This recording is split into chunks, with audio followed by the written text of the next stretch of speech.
Assalamualaikum warahmatullahi wabarakatuh.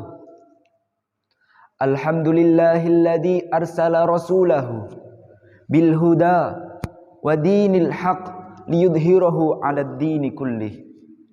Asyhadu an la ilaha illallah wahdahu la syarikalah wa asyhadu anna sayyidana Muhammadan abduhu wa rasuluh. Qala Allah ta'ala fi kitabihil karim, a'udzu billahi minasyaitonir rajim. Bismillahirrahmanirrahim. Laqad kana lakum fi rasulillahi uswatun hasanah. Amma ba'd. Yang saya hormati para alim, para ulama setanah Jawa, wabil khusus kota Jombang, yang mereka semua bagaikan lentera kegelapan, yang semoga mereka diberikan kesehatan, diberikan kekuatan untuk menjalankan misi yang sangat mulia, yaitu menyebarkan ilmu agama Islam. Dan yang saya hormati para panitia, para juri, dan para peserta sekalian, puja dan puji syukur tetap kehadirat Allah, Tuhan yang mempunyai sifat wujud, dan wujudnya Allah itu ada sebelum kata ada itu tercipta, yang telah memberikan kita kesehatan di saat orang-orang sakit, telah memberikan kita nikmat di saat orang-orang tidak bisa merasakan nikmat itu, yaitu nikmat apa? Nikmat iman dan Islam.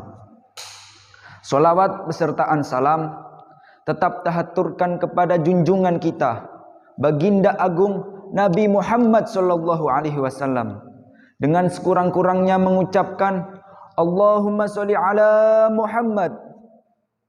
Semoga dengan sholawat tadi kita digolongkan sebagai umatnya beliau, dan kita digolongkan sebagai umat yang di hari kiamat kelak mendapatkan syafaat.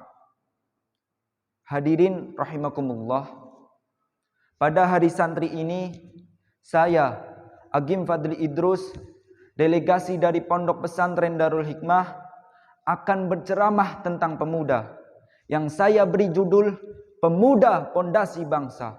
Ketika pemuda berakhlak mulia, maka bangsa akan maju.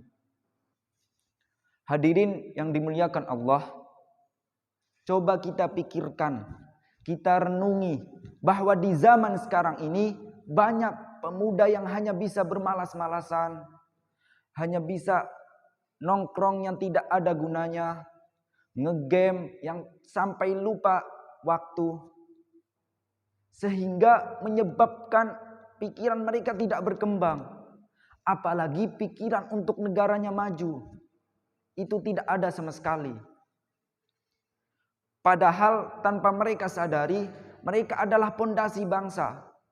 Bahkan dikatakan dalam syair Arab, inna fi yadi syuban amrul ummah wa fi aqdamiha hayatuha. Sungguhnya di dalam genggaman pemuda itu terdapat urusan bangsa, dan di setiap langkah kaki mereka terdapat urusan bangsa. Tetapi mereka seolah-olah tidak memikirkan hal itu, sehingga pikiran mereka tidak berkembang. Pikiran mereka tidak bisa mewujudkan negaranya maju. Lantas apa yang menyebabkan mereka seperti itu? Hadirin yang dimuliakan Allah, jadi ada beberapa faktor penyebab yang menyebabkan pemuda tidak berkualitas. Salah satunya karena kurangnya ilmu mereka, kurangnya pengetahuan mereka. Jadi seorang pemuda ketika tidak mempunyai ilmu, kehidupan mereka berantakan. Mereka tidak tahu cara beradab pada orang tua, tidak mengerti mana yang haram, mana yang halal. Seperti dawuh kiai saya, wal kedual, empuk tahu atau skoral, gak ngerti haram, gak ngerti halal, alah sementing dan duntal. Bahkan sholat 5 waktu aja itu tidak jangkep. Kadang cuma sholat duhur, kadang cuma sholat maghrib, bahkan terkadang tidak sama sekali. Itu menunjukkan bahwa pemuda itu tidak berilmu. Padahal dijelaskan dalam syairnya Imam Syafi'i, Hayatul fata wallahi bil ilmi wat tuqa. Idza lam yakuna li'tibaran lidatihi. Demi Allah, kata Imam Syafi'i, sesungguhnya kehidupannya pemuda itu dengan ilmu dan takwa. Ketika keduanya ini tidak ada, maka keberadaannya tidak dianggap. Hadirin yang dimuliakan Allah, maka dari itu sebagai orang tua, maka seyogyanya, sepantasnya yang pertama itu mendidik pemuda tersebut, mendidik pemudi. Atau ketika tidak mampu, maka dimasukkan ke lembaga pendidikan. Salah satunya pondok pesantren. Kenapa saya memilih pondok pesantren? Karena di dalam pondok pesantren itu banyak pelajaran-pelajaran yang menurut saya itu sangat cocok untuk pemuda. Seperti ketika kita masuk gerbang, kita diajarkan untuk sowan dulu ke Pak Yai, ke Masyayikh. Itu menunjukkan bahwa ketika pemuda masuk wilayah orang, masuk rumah orang, itu harus izin dulu. Gak oleh asal nyelonong aja. Ketika di dalam kamar, di dalam asrama, seorang pemuda diajarkan untuk mandiri. Mulai nyuci baju sendiri, makan sendiri, tidur sendiri. Dan pemuda diajarkan cara bersosial yang baik, seperti sosialnya Rasulullah. Seperti dijelaskan dalam Al-Quran, laqad kana lakum fi rasulillahi uswatun hasanah.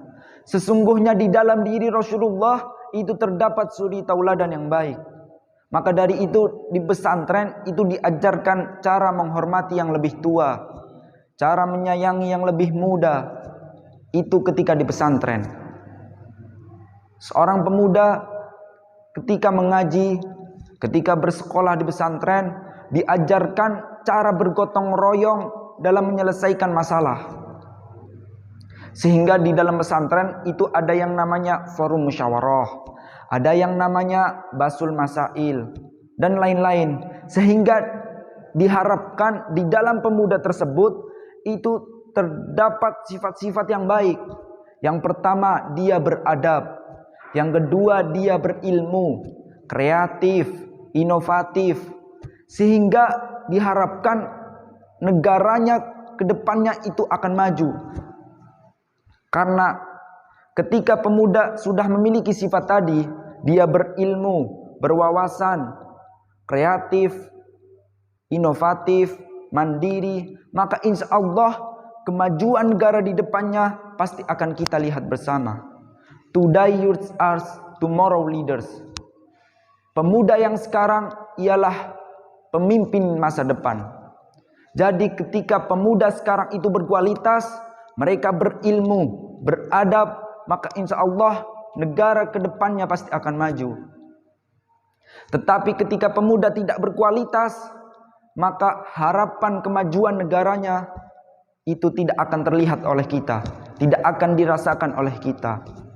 Maka kesimpulannya, jadi kemajuan negara, bermoralnya negara itu tergantung pada pemuda.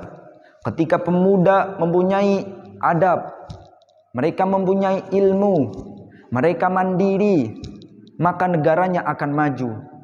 Tetapi ketika tidak mempunyai ilmu, mereka bodoh, manja, tidak mandiri, tidak beradab, maka kemajuan negara di kedepannya tidak akan kita rasakan. Maka marilah kita sebagai pemuda, kita ubah sikap yang buruk menjadi sikap yang baik. Dengan diharapkan bangsa kita, bangsa Indonesia itu menjadi bangsa yang maju, bangsa yang tentram, dan bangsa yang rahmatan lil alamin. Demikianlah ceramah saya. Apabila ada kesalahan, ada kekurangan dalam tutur kata, saya mohon maaf yang sebesar-besarnya. Karena al-insan mahalul khata' wan nisyan. Sesungguhnya manusia itu tempatnya salah dan dosa. Saya akhiri. Wassalamualaikum warahmatullahi wabarakatuh.